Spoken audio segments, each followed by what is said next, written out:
नमस्कार, सभी को जय शंकर। इस समय आपको बता दूं कि योगी आदित्यनाथ जी पहुंच चुके हैं और लोगों में उनका हेलीकॉप्टर जो है लैंड हो चुके हैं। तो आप देख सकते हैं किस तरीके से लोगों में उत्साह योगी आदित्यनाथ जी पहुंच चुके हैं। तो आप देख सकते हैं कि हजारों की तादाद में जनता आज उनका वेलकम करते हुए नजर आ रही है और काफी बेसब्री से योगी आदित्यनाथ जी का वेलकम करने के लिए लोग यहां पर पहुंचे हैं। योगी आदित्यनाथ जी संबोधित करेंगे जनता को, बेसब्री से बीजेपी सांबा डिस्ट्रिक्ट की जनता को उनकी इंतजार था और मात्र कुछ क्षण के बाद जो है योगी आदित्यनाथ जी जो है पहुंच चुके हैं। जगह जगह के माध्यम से देख सकते हैं और योगी आदित्यनाथ जी इस समय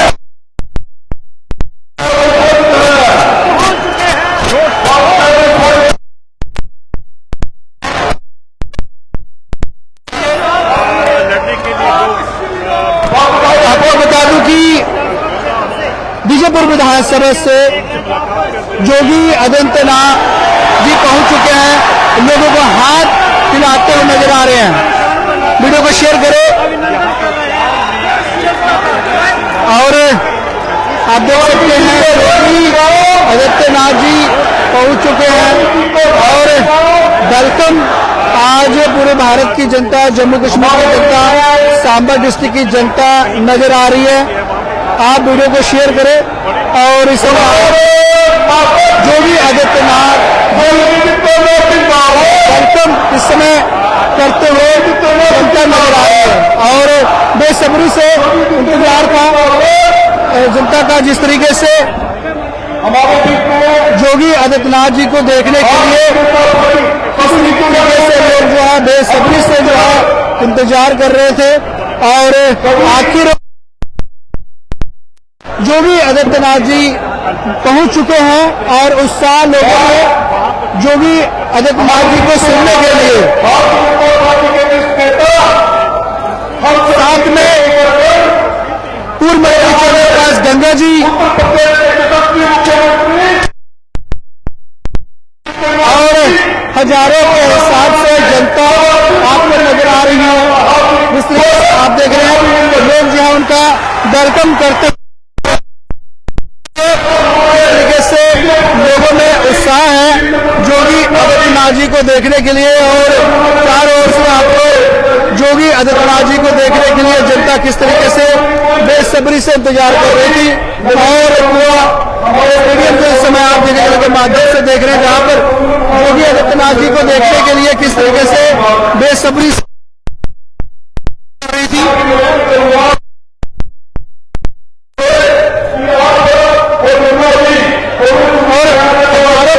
में जनता आपको सुनने के लिए इंतजार कर रही थी। देखेंगे इसमें योगी आदित्यनाथ जी को सुनने के लिए किस तरीके से जनता आपको देखने को मिलेगी और बेसब्री से इंतजार हो रहा था जो आदित्यनाथ जी को सुनने के लिए और योगी आदित्यनाथ जी इसे पहुंच चुके हैं। ऐसा निवेदन करूंगा कि आप और गंगा जी उनके सम्मान में करेंगे। मैं अभी निवेदन करूंगा हमारे मंत्री अध्यक्ष शमशेर सिंह जी और हमारे पार्टी मंडल अध्यक्ष हमारे गुरु प्रभोर व्यक्तित्व देकर उनको सम्मानित करेंगे।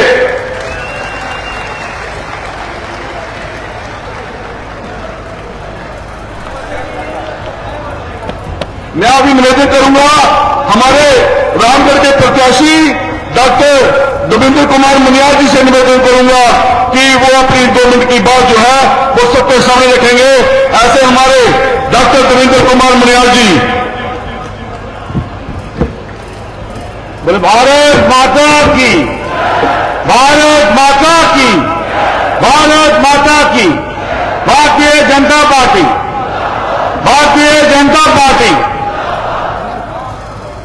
मंच पर उपस्थित हमारे परम आदरणीय योगी आदित्यनाथ जी, माननीय मुख्यमंत्री उत्तर प्रदेश, हमारे चंद्रप्रकाश गंगा जी, पूर्व मंत्री व हमारे प्रत्याशी विजयपुर विधानसभा, संत समाज और बाकी सामाजिक मंच और मेरे सामने बैठे हुए हमारे बुजुर्ग, मेरी मातृशक्ति, नौजवान साथियों, आप सबको मेरा प्रणाम, सत श्री अकाल, नमस्कार। भाइयों बहनों, आज हमारा सौभाग्य है कि हमारे बीच में परम पूजनीय आदरणीय योगी आदित्यनाथ जी हमारे बीच में हैं, जो हमारा यहाँ आज चुनाव में मैं दिल की गहराइयों से आदरणीय योगी आदित्यनाथ जी का स्वागत करता हूं और धन्यवाद करता हूं कि अपने व्यस्त समय से कुछ समय निकालकर आज हमारे बीच में हमें आशीर्वाद देने आए हैं। आपका यहां आना हमारे लिए बहुत ही आए। जम्मू कश्मीर ने हमें भरपूर प्यार दिया और वोटों के रूप में जब वोट दिए और हमारे दोनों प्रत्याशी जहां लोकसभा के बारे जीत के आए और ये सामने बैठा हमारा जो समूह है, इस समूह ने प्यार दिया। हमने आदरणीय प्रधानमंत्री जी को तीसरी बार हिंदुस्तान का प्रधानमंत्री बनाया और उस जब आप यहां आए, आपने लोगों को यहां सम्मानित किया, लोगों से बात की और आपके आने से यहां पर इस देशभक्ति हमारी में माताओं की पवित्र हो गई। आज ये जनता जो लगभग 2-2.5 घंटे से आकर यहां इंतजार कर रही है, मैं समझता हूं कि सबका हमारा सौभाग्य है हमारे बीच में है। आदरणीय, मैं आपको बताना चाहता हूं, ये स्थान यहां पर आज यहाँ ये रैली हो रही है, जनसभा हो रही है, यहां पर कुछ ही दूरी पर हमारे बाबा सिद्ध गोरिया जी का स्थान है। बहुत ही आदरणीय पूजनीय और मंच पर बैठे बाबा सिद्ध गोरिया जी के हमारे संत समाज को मैं बारंबार प्रणाम करता हूं और इनके आशीर्वाद के लिए हम यहाँ एकत्रित हुए हैं। माननीय, ये रामगढ़ की कॉन्स्टिट्यूंसी और हमारी बीजेपी की कॉन्स्टिट्यूंसी, यहाँ पर यहाँ जितना आज यहाँ ये जन समूह एकत्रित हुआ है, ये आपको दर्शा रहा है कि अभी 1 तारीख को होने वाले चुनाव में हम ये इस जिले की तीनों सीटें प्रचंड माहौल से जीतने वाले हैं और भारतीय जनता पार्टी की जम्मू कश्मीर के अंदर सरकार बनेगी और पहली बार जम्मू कश्मीर में हमारा दोगला मुख्यमंत्री होगा। ये सब आके आशीर्वाद से महाराज, मैं ये आपको बताना चाहता हूं कि यहां पिछले 10 साल से जम्मू कश्मीर में आदरणीय प्रधानमंत्री नरेंद्र मोदी जी ने और आदरणीय गृह मंत्री अमित शाह जी ने जहां काम किए हैं, जहां बदलाव हुए हैं, ऐतिहासिक फैसले हुए हैं, उन फैसलों का ये सारा समूह आपका धन्यवाद करता है, आदरणीय मोदी जी का धन्यवाद करता है। हमारे जम्मू कश्मीर में लगा तुरंत 370-35A, जिसको आदरणीय प्रधानमंत्री जी ने 5 अगस्त 2019 को यहां हमारे माथे से उसको हटाया। आज जम्मू कश्मीर में विकास की गंगा बह रही है और जम्मू कश्मीर का हर एक नागरिक उसके लिए आदरणीय प्रधानमंत्री जी का और अमित शाह जी के बारे आदरणीय गृह मंत्री जी का धन्यवाद करता है। आदरणीय, आज 370 के हटने के बाद यहां पर अलगाववाद की राजनीति करने वाले यहाँ हमारे कांग्रेस के लोग, पीडीपी के लोग, नेशनल कॉन्फ्रेंस के लोग हताश हैं।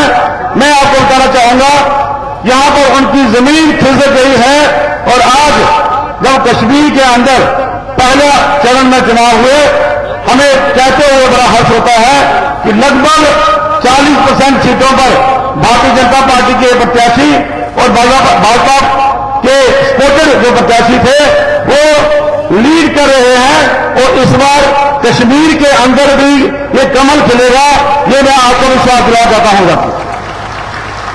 आदरणीय, जम्मू कश्मीर में हुए बदलाव जिसमें बड़े बड़े काम, चाहे वो एम्स की बात है, चाहे मेडिकल कॉलेज की बात है, चाहे हमारे यहाँ रोड कनेक्टिविटी की बात है, आज सारा जम्मू कश्मीर इस बात को समझ रहा है और इस बात को जान गया है कि 60 साल जो हमारे साथ यहाँ अन्याय हुआ, उस अन्याय को दूर करने वाले हमारे आदरणीय प्रधानमंत्री जी। माननीय, मैं आपको बताना चाहूंगा, यहां बैठे हमारे हजारों रिफ्यूजी भाई, POJ के 65, 71 के और 10 पाक रिफ्यूजी को जिनको 60 साल तक अपनी जमीन पर फौजी बना के रखा, आज प्रधानमंत्री जी ने उनको अपनी जमीनों के मालिकाना हक देकर उनकी अपने जमीनों के मकानों का मालिक बनाया है, माननीय। और इसके साथ साथ ये वादा किया है कि हमारी सरकार बनते ही हमारे लोकल अथॉरिटीज को भी मालिकाना हक हमारी सरकार देगी। माननीय, ये 60 साल की डिमांड थी। 60 साल से ये तबका हमारा अपने ही देश में, चाहे ट्रंप के रिफ्यूजी थे, 65 के रिफ्यूजी थे, 71 के थे, आज मोदी जी ने जो काम 60 साल में कांग्रेस नहीं कर पाई, मोदी जी ने 10 साल में करके दिखाया। आदरणीय, मैं आपको बताना चाहूंगा, यहां से मात्र कुछ दूरी पर पाकिस्तान के साथ लगता 12 बॉर्डर है। उस बॉर्डर पर पूरा हर साल 2014 से पहले, मोदी जी के प्रधानमंत्री बनने से पहले कोई भी महीना खाली नहीं जाता था जब इस बॉर्डर पे फायरिंग नहीं होती थी और नापाक पाकिस्तान हमारे घरों को निशाना बनाते हुए, हमारे माता बहनों को निशाना बनाते हुए यहां फायरिंग करते थे। आदरणीय, पिछले 10 साल से इस नापाक पाकिस्तान की जरूरत नहीं हुई और बॉर्डर पे एक भी गोली नहीं चली, ना उस पर कहीं बमबारी हुई, ना हमारे भाइयों को बॉर्डर छोड़ के वहां से पीछे आना पड़ा। मैं आपका धन्यवाद करता हूं। हम आपका आशीर्वाद यहां इसके लिए यहाँ एकत्रित हुए हैं। मैं आपके और अपनी जनता के बीच में ज्यादा नहीं रहना चाहूंगा। आपको विश्वास दिलाऊंगा, आपके आशीर्वाद से हम इस जिले की तीनों सीटें जीत रहे हैं और जम्मू जिले के अंदर भारतीय जनता पार्टी की सरकार बना रहे हैं, भारतीय जनता पार्टी का मुख्यमंत्री बना रहे हैं। लेकिन आपके आशीर्वाद का हम इंतजार कर रहे हैं। मैं आपसे निवेदन करूंगा, इस जम्मू कश्मीर को अपना आशीर्वाद दे, हमारी भारतीय जनता पार्टी को आशीर्वाद दे। बहुत बहुत धन्यवाद, शुक्रिया। जय हिंद, जय भारत। बोलो भारत माता की। मैं आगे निवेदन करूंगा, हमारे बीजेपुर के प्रत्याशी आदरणीय श्री चंद्र प्रकाश गंगा जी भी अपनी 2 मिनट की बात रखेंगे। श्री चंद्र प्रकाश गंगा जी। बोलिए भारत माता की। पर राज करते हैं ऐसे हमारे नाथ जी और यहां पर बैठे संत समाज, हमारे मेरे छोटे भाई आदरणीय देवेंद्र कुमार मनियाल जी, पूर्व मंत्री और इस वक्त रामगढ़ से प्रत्याशी।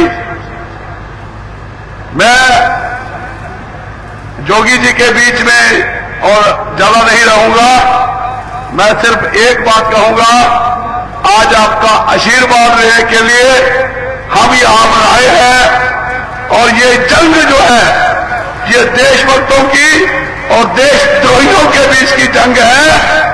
और इस जंग को पूरी दुनिया देख रही है कि 370 हटने के बाद जम्मू कश्मीर के लोग क्या निर्णय करते हैं। और मेरा पूरा विश्वास है कि जम्मू के लोग प्रचंड बहुमत से भारतीय जनता पार्टी को वोट देंगे और सारी की सारी सीटें। साथियों, इस इलेक्शन को देश में जितना उत्साह है, मैं ये दावे के साथ कह सकता हूं, इतने पटाखे पूरे हिंदुस्तान में चलेंगे। जब आप ये जंग जीतोगे तो मोदी जी भी खड़े होकर क्लैपिंग करेंगे। मैं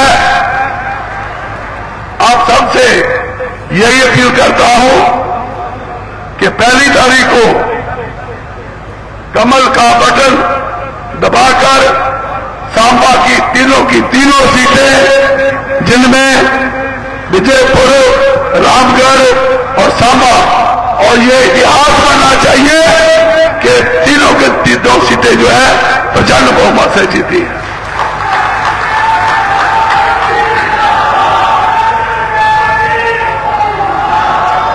मैं आपके बीच में अब सारे जो आपके हृदय सम्राट योगी आदित्यनाथ जी यहां पर उपस्थित है, मैं आपके और बीच में मुझे आप रोज सुनते हैं।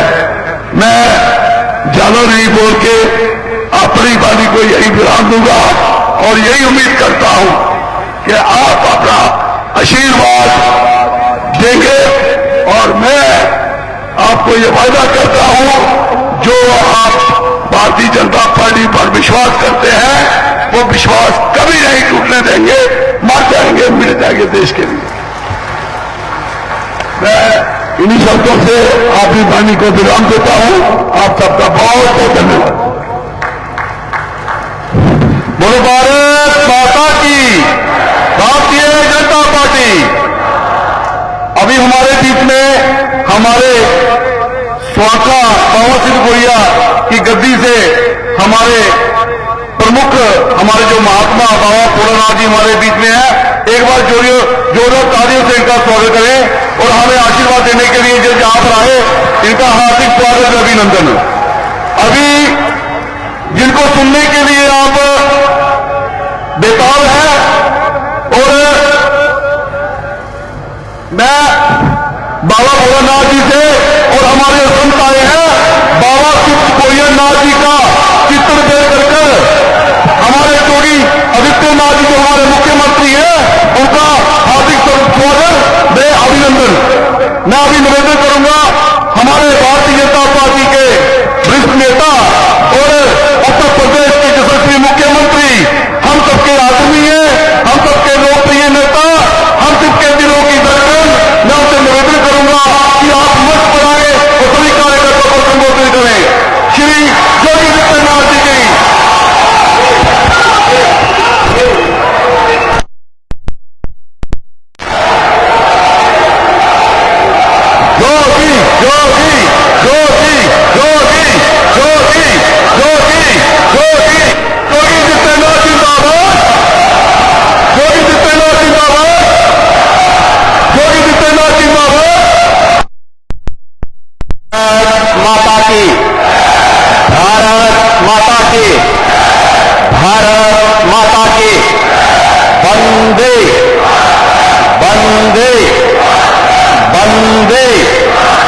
जयकारा शेरा वाली माई का।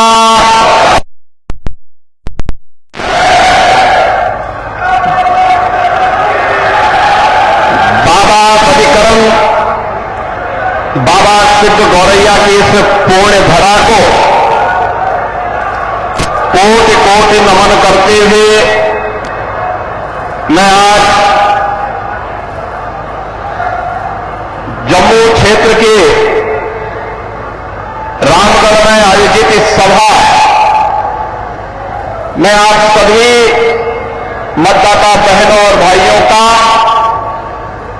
हृदय से अभिनंदन करता हूं। मंच पर उपस्थित हमारे सभी सम्मानित पूज्य संतजन, श्री योगी पुरुषोत्तम नाथ जी, योगी श्री राजेंद्र नाथ जी, योगी श्री भोलानाथ जी, योगी श्री पवननाथ जी, भारतीय जनता पार्टी के लोकप्रिय प्रत्याशी डॉक्टर देवेंद्र कुमार मन्याल जी,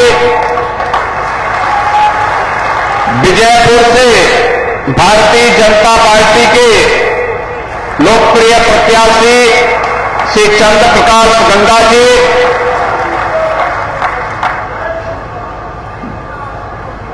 जिलाध्यक्ष Samba Shri Amar Singh ji, chairman DDC Samba Shri Keshav Dutt Sharma ji, Neeraj Jain ji, DDC और डीडीसी के सभी सम्मानित सदस्यगण, सभी मंडल अध्यक्षगण और भारी संख्या में रामगढ़ के इस पावन धरा पर उपस्थित इन दोनों विधानसभा क्षेत्रों से जुड़े हुए मेरे सभी उपस्थित बहनों और भाइयों, मैं मर्यादा पुरुषोत्तम प्रभु श्री राम की पावन धरा अयोध्या धाम की धरती उत्तर प्रदेश से आपके बीच आया हूं।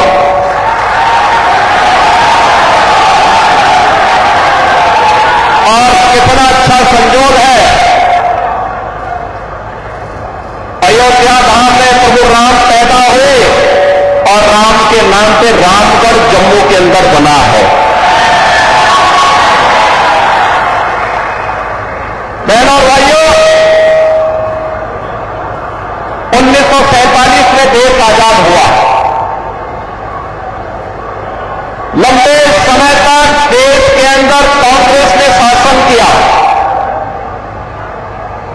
लेकिन कांग्रेस ने अयोध्या की समस्या का समाधान नहीं होने दिया। आप सबने, भारतवासियों ने मोदी जी पर विश्वास किया और मोदी जी के नेतृत्व में देश के अंदर सरकार बनने, उत्तर प्रदेश में भी भारतीय जनता पार्टी की सरकार आने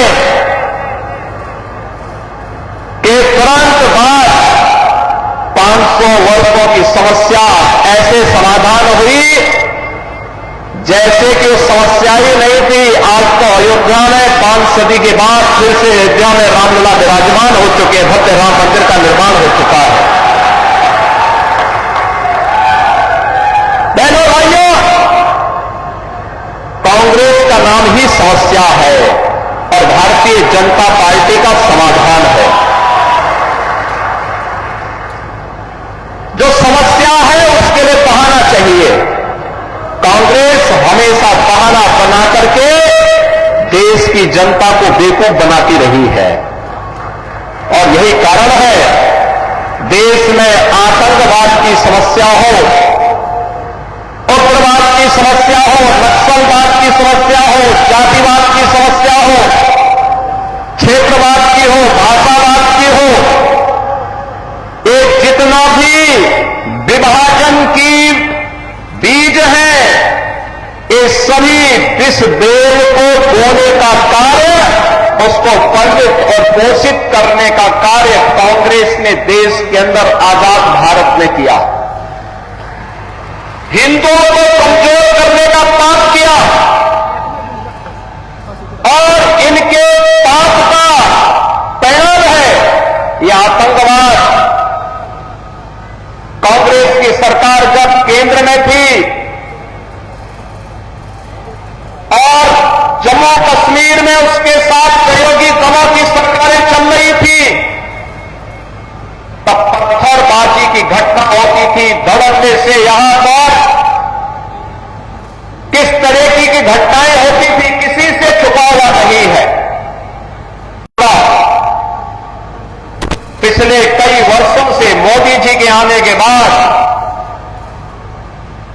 गृह मंत्री के रूप में माननीय अमित शाह जी के आने के बाद आतंकवाद अंतिम श्वास गिन रहा है और पत्थरबाज पूरी तरह गायब हो गए हैं। पहले भाइयों, ये परिवर्तन एक समाधान है। जिस जम्मू कश्मीर के लिए 1953 में भारतीय जनसंघ के संस्थापक अध्यक्ष डॉक्टर श्यामा प्रसाद मुखर्जी ने अपना बलिदान दिया था, जिस जम्मू कश्मीर के अंदर उन्होंने एक नारा दिया था अपने देशवासियों के लिए, वह नारा था, एक देश में 2 प्रधान 2 विधान 2 निशान नहीं चलेंगे, नहीं चलेंगे। भारतीय जनसंघ और भारतीय जनता पार्टी का एक एक कार्यकर्ता भारत माता का हर सच्चा सपूत इसके लिए लड़ता रहा, कार्य करता रहा। डॉक्टर श्यामा प्रसाद मुखर्जी के उस सपने को साकार करने का कार्य किसी ने किया है तो प्रधानमंत्री मोदी जी ने किया। 370 सदैव के लिए समाप्त कर दिया, 35 ने सदैव के लिए समाप्त कर दिया। आतंकवाद की नर्सरी समाप्त हो गई। अन्यथा ये कांग्रेस हो या पीडीपी या फिर नेशनल कॉन्फ्रेंस, ये सभी तो जम्मू कश्मीर को आतंकवाद का एक वेयर हाउस बना चुके थे और वेयर हाउस से यहां का नौजवान जिसकी ऊर्जा यहां के विकास में लगनी चाहिए थी, जिसकी प्रतिभा का लाभ देशवासियों को मिलना चाहिए था, उस पूरे जम्मू कश्मीर को इन्होंने अपने राजनीतिक स्वार्थ के लिए तबाह करके रख दिया था। बहनों और भाइयों, क्या नहीं था हमारे जम्मू कश्मीर के पास? क्या नहीं था हमारे पास? मैं आप सबसे कहना चाहता हूं, क्या के अंदर हम जब बात करते हैं तो सचमुच मुझे उन महान विभूतियों की याद आती है महाराजा हरि सिंह जिन्होंने पहचान दिलाई थी, महाराजा हरि सिंह का शासन केवल यहीं तक नहीं था। और याद करिए, भारतीय जनता पार्टी की सरकार जम्मू कश्मीर में आते ही महाराजा हरि सिंह का कश्मीर फिर से आपके सामने होगा। काबुल तक का शासन महाराजा हरि सिंह के पास था। तिब्बत में डोगरा सेना रहा करती थी। कौन नहीं जानता है पंडित प्रेमनाथ टोटका जी के प्रति किसके मन में सम्मान का भाव हो। और जब तबाही यहां घुस करके आतंक फैलाना चाहते थे, तब ब्रिगेडियर हरि सिंह ने, तब ब्रिगेडियर राजेंद्र सिंह जी ने last man and last bullet का नारा भारत की रक्षा के लिए अपने आप को बलिदान दिया। इतनी महान परंपरा, इतनी महान परंपरा जिसने अपने परिश्रम से, अपने पुरुषार्थ से जम्मू कश्मीर को धरती का स्वर्ग बनाया था, जिन्होंने अपने बलिदान से, अपने लोगों से सींच करके इस धरती का स्वर्ग जम्मू कश्मीर को बनाया था, आज उसे मजहबी उन्माद का जो कौन है उससे बदलने का पाप ये कांग्रेस, ये पीडीपी और नेशनल कॉन्फ्रेंस ने ही किया है। ये पाप करने वाले लोग जो देश के साथ गद्दारी कर रहे थे, देश के संसाधनों का भोग कर रहे थे, उनको सबक सिखाने का चुनाव है ये जम्मू कश्मीर विधानसभा का चुनाव। और इसी के लिए आज मैं आपके पास आया हूं। बहनों और भाइयों, परिवर्तन किस रूप में होता है याद करिए। करतारपुर कॉरिडोर के बारे में, गुरु नानक देव जी का कॉरिडोर बने, भारत की सिख परंपरा की, गुरु परंपरा ने भारत के अंदर भक्ति से सत्य की जिस यात्रा को आगे बढ़ाया था, गुरु नानक देव जी भक्ति के उस पराकाष्ठा का नाम था, तो गुरु गोविंद सिंह जी उस भक्ति से पनपी हुई शक्ति का एक तेज था। याद करिए, करतारपुर कॉरिडोर का निर्माण प्रधानमंत्री मोदी जी के द्वारा कराया गया है। और यही नहीं, बाल दिवस की बात जब देश के अंदर होती थी, बाल दिवस की बात जब होती थी, तो बहनों और भाइयों, इन्होंने पंडित जवाहरलाल नेहरू का जन्मदिन बाल दिवस के रूप में कांग्रेस ने मनवा दिया।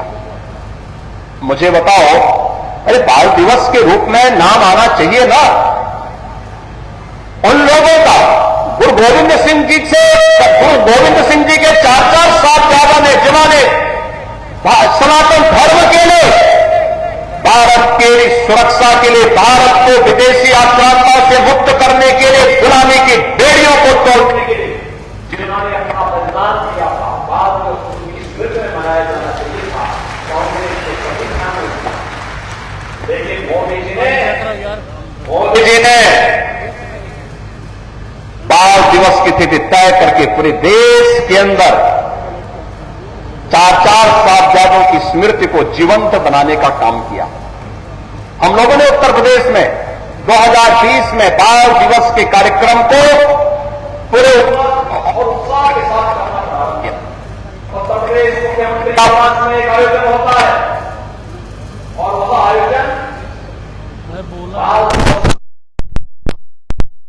के 4-4 साहबजादों की स्मृति को हम समझते हैं। बाल दिवस के कार्यक्रम को बाकी वहां पर हमने सभी कार्यक्रमों को स्थगित कर दिया। आज मैं इसी आपके पास आया हूं। एक कलर का इतिहास, कलर का कश्मीर किसने बर्बाद किया? देश के अंदर अपनी पौराणिक और वैदिक परंपरा को जीवित रखने वाले कश्मीर आज कांग्रेस ने, पीडीपी ने और नेशनल कांग्रेस ने इसे कहां पहुंचा दिया, और पिछले 5 वर्ष के अंदर बदलते कश्मीर को, बदलते जम्मू को आपने एक बार फिर से देखा।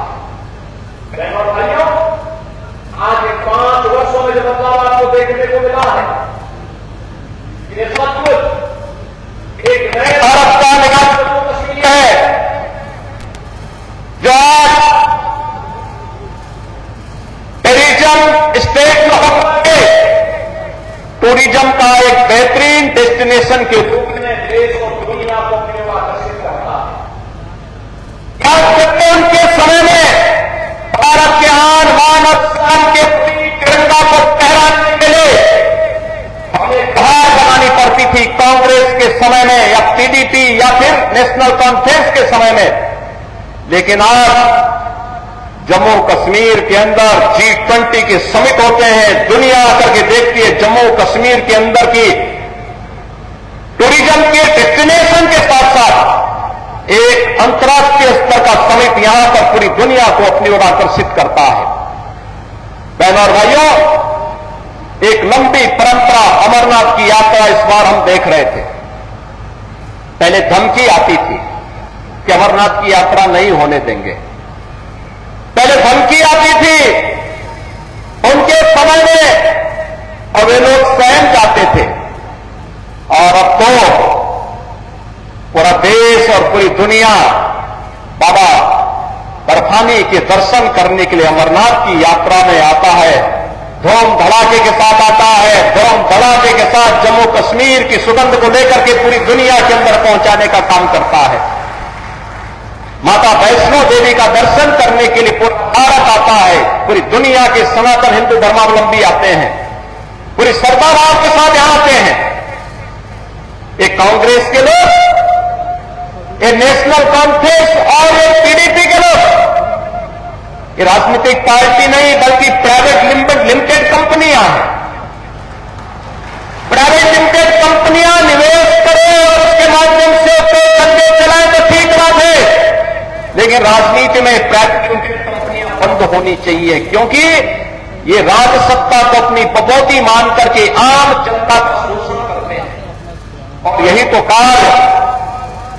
कार्य तीनों साल जम्मू कश्मीर के अंदर करते रहे।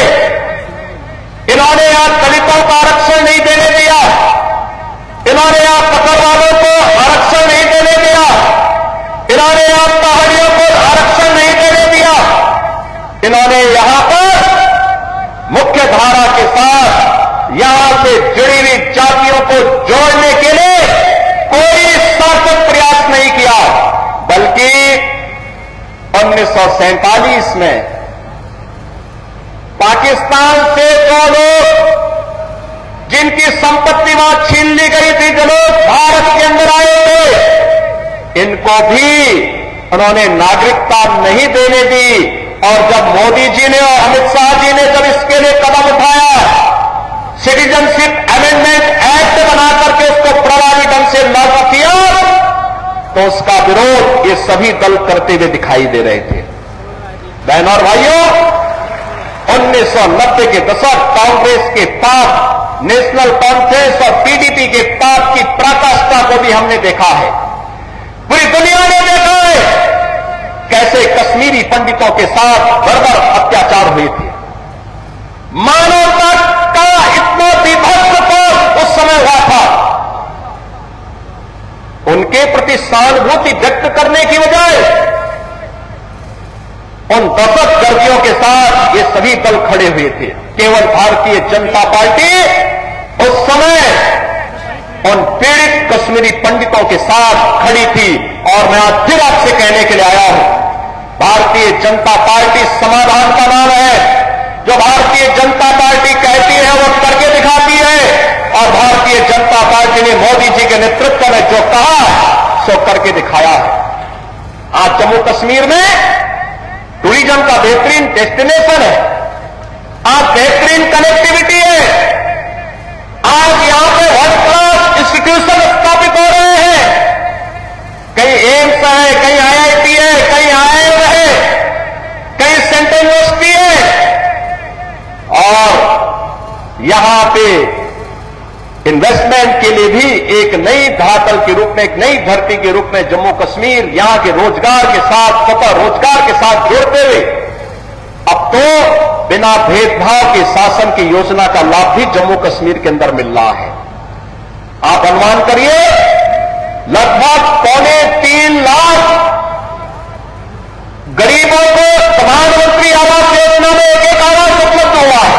पहले पैसा कहां जाता था?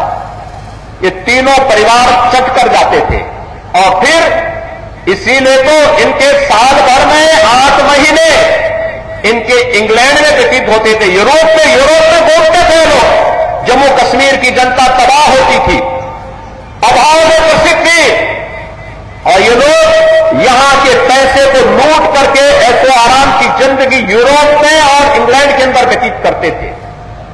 बहनों भाइयों, आज यहां पे फ्री में राशन का लाभ प्राप्त हो रहा है, आयुष्मान कार्ड की सुविधा उपलब्ध हो रही है, बेहतरीन कनेक्टिविटी के साथ हर घर नल की योजना को आगे बढ़ाने का कार्य हो रहा है।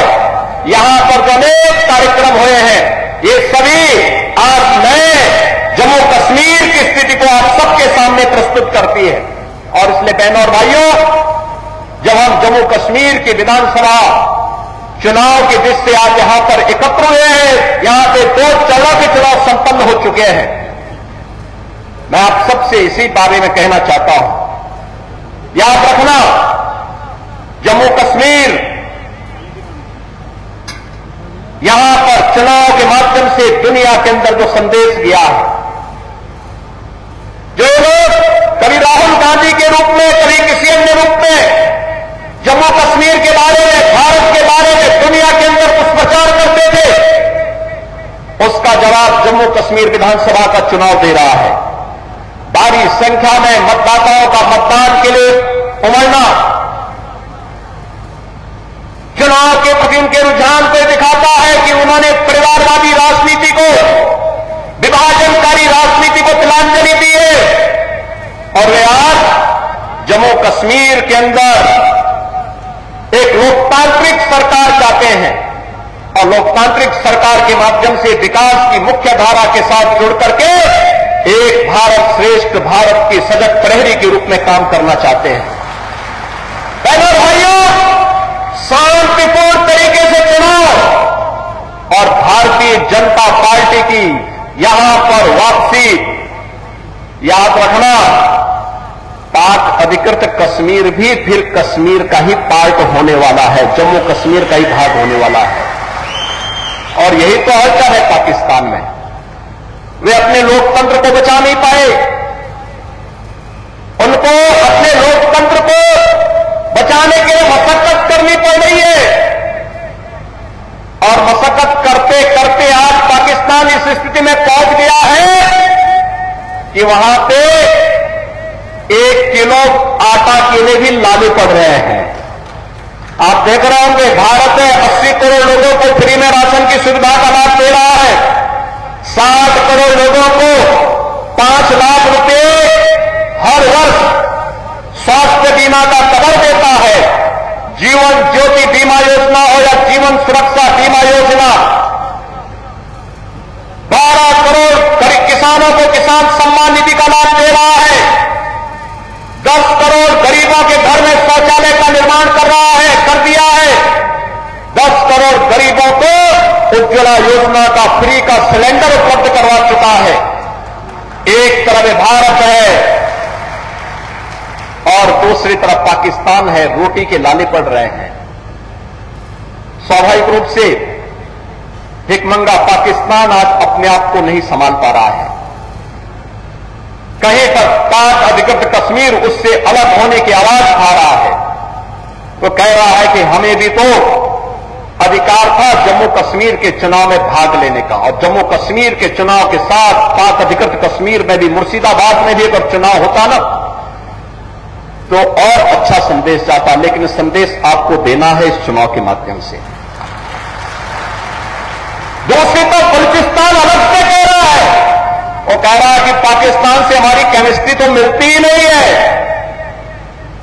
हमारी केमिस्ट्री उससे मिलती ही नहीं है, क्योंकि पाकिस्तान तो मानवता का दुश्मन है, ये मानवता का एक कैंसर है। इस कैंसर से दुनिया को मुक्ति मिलनी ही चाहिए, और उस मुक्ति के लिए हम सब आपके पास आए कहने के लिए। बहनों और भाइयों, जब हम आपके पास यहां पर आए, मैं केवल आपके माध्यम से कांग्रेस के नेता श्री राहुल गांधी से कुछ प्रश्न करना चाहता हूं। मैं पूछना चाहता हूं उनसे कि जो नेशनल कॉन्फ्रेंस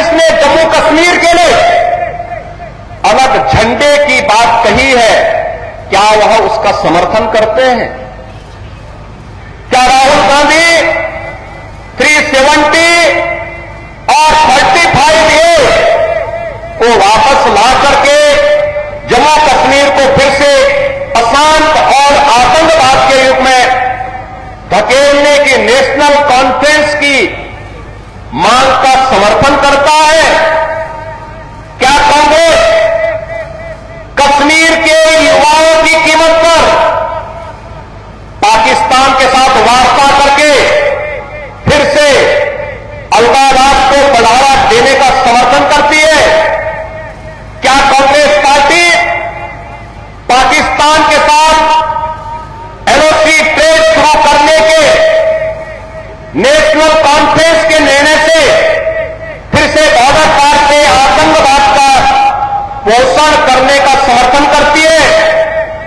क्या कांग्रेस आतंकवाद और पत्थरबाजी की घटनाओं में शामिल लोगों के परिजनों को फिर से सरकारी नौकरी में बहाल करके आतंकवाद, दहशतगर्दी और बंद के दौर को फिर से लाने का समर्थन करती है?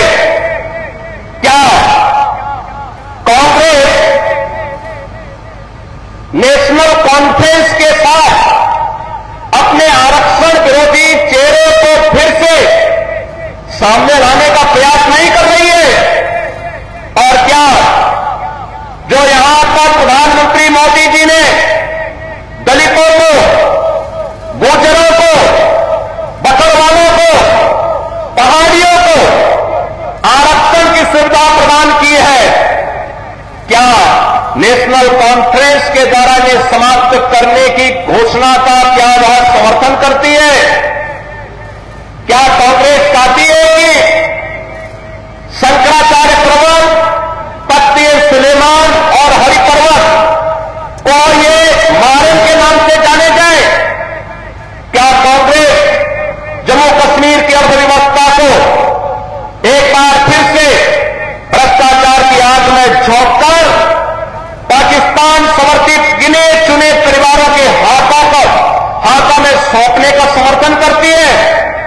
क्या कांग्रेस पार्टी नेशनल कॉन्फ्रेंस के जम्मू और घाटी के बीच भेदभाव की राजनीति का समर्थन करती है? क्या कांग्रेस और राहुल गांधी कश्मीर को ऑटोनॉमी देने की नेशनल कॉन्फ्रेंस की विभाजनकारी सोच और नीतियों का समर्थन करती है? बहनों और भाइयों, हमें भूलना नहीं चाहिए, ये आर्टिकल 370 पंडित नेहरू ने यह कंस जम्मू कश्मीर के लोगों को दिया था।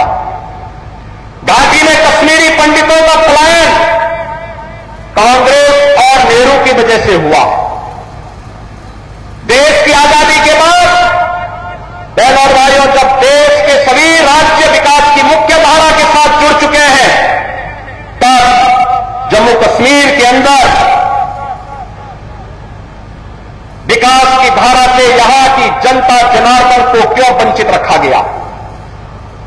बहनों और भाइयों, और आज इसीलिए आज मैं आपके पास आया हूं कहने के लिए, आपको जम्मू कश्मीर की पहचान जो मैंने आपको बताया, Chenab bridge, Zojila tunnel, doctor Shyama Prasad Mukherjee tunnel, ये सभी आज जम्मू कश्मीर की पहचान बन चुके हैं।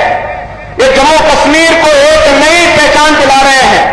वंदे भारत ट्रेन दिल्ली कटरा के बीच या यहां की पहचान बन रही है।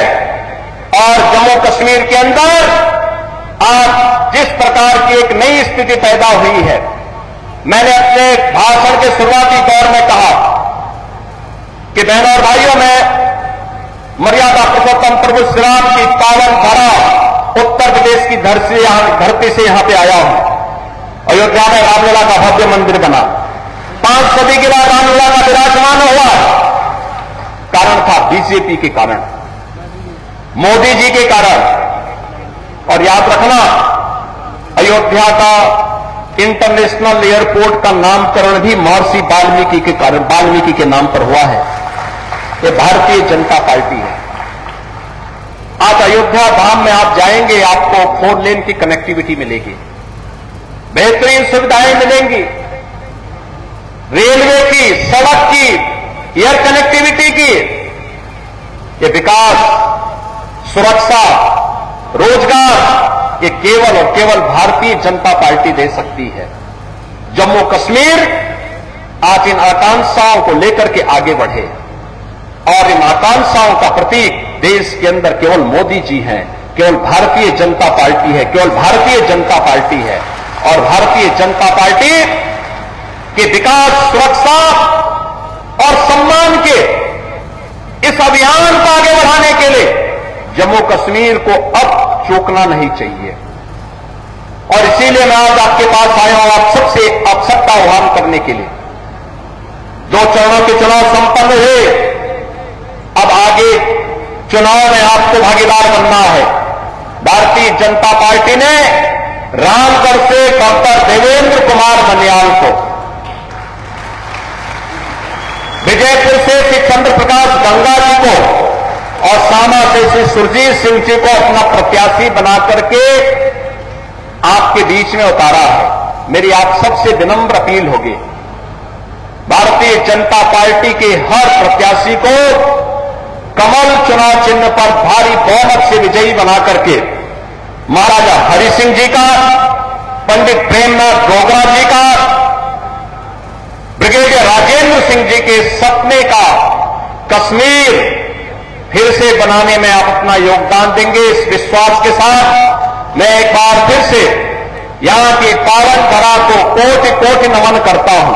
आप सबका हृदय से अभिनंदन करता हूं। आप सबको विजयादशमी की अपनी मंगलमय शुभकामनाएं अग्रिम रूप से देते हुए वाणी को देता हूं विराम। मेरे साथ बोलेंगे, भारत माता की